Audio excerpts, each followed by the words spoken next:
I found out my wife had been cheating on me for years, and my own mother defended her. I made the hardest decision of my life. I cut them both off and walked away from everything. Now, they're desperate to get me back, but I've already made up my mind. There's no turning back from this. I'm 49 now, and looking back, everything kind of started falling apart about 10 years ago. At the time, I was married to my wife, Karen, and we had 2 kids, my daughter, Sarah, who was 12, and my son, Mike, who was 9. We were living in Texas, where we had a pretty decent life. We even had a small family business that we ran for years, but then the economy tanked, and everything went downhill from there. Back then, there was this huge financial mess called the Great Recession. It was everywhere on the news, and people were losing their jobs, houses, everything. Our business didn't survive either, and honestly, I felt like I was sinking. I was trying to keep things together, but no matter what I did, it seemed like I couldn't catch a break. Our savings were getting eaten up, and there were times when I didn't know how we were going to pay the bills. I remember feeling the pressure on my shoulders every single day, and I knew I had to do something different if we were going to make it. So, when I got offered a job overseas in Dubai, I jumped at it. It wasn't an easy decision. In fact, it was probably the hardest one I ever made, but it was a big opportunity, and we needed the money.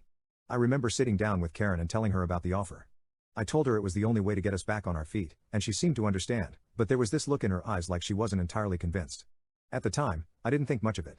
I figured she was just worried about the move and being apart. Anyway, I packed my bags and headed to Dubai, promising Karen and the kids that I'd visit home every 6 months. The plan was to set up shop there, earn enough money, and eventually move back once things were more stable.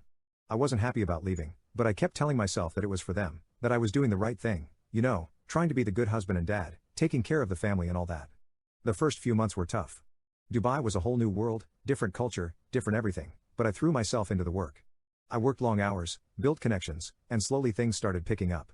It was lonely, though.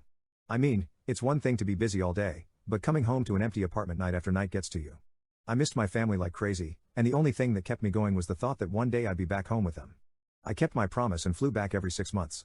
I tried to squeeze in as much time with the kids and Karen as I could, but it wasn't the same. Sarah and Mike were growing up, and I felt like I was missing out on their lives. Karen, well, she seemed distant. At first, I thought it was just because she was stressed from handling everything alone, managing the house, the kids, and everything else. I mean, it's a lot for one person, so I didn't push her on it. I figured she needed time to adjust, just like I did. But every time I came back, it felt like there was this wall between us. I'd suggest that maybe they could move to Dubai with me now that things were going well, and I had a place set up, but Karen wasn't interested. She kept saying the kids were doing well in school and that she didn't want to pull them away from their friends.